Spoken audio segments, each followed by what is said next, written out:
Hello everyone, in front of me is iPhone 15 Plus and let me show you how to set up astronomy wallpaper on this device.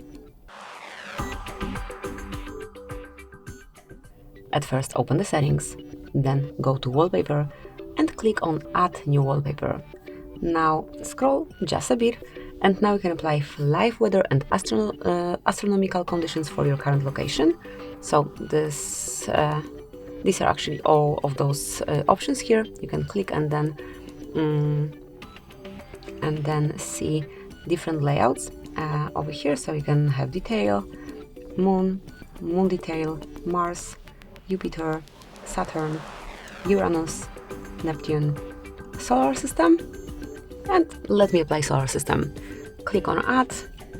Now you can set it as a pair or you can customize home screen separately. I want to have it as a pair. And as you can see from now on, it's covering both your home and lock screens. Thank you for watching, please subscribe our channel and leave the thumbs up.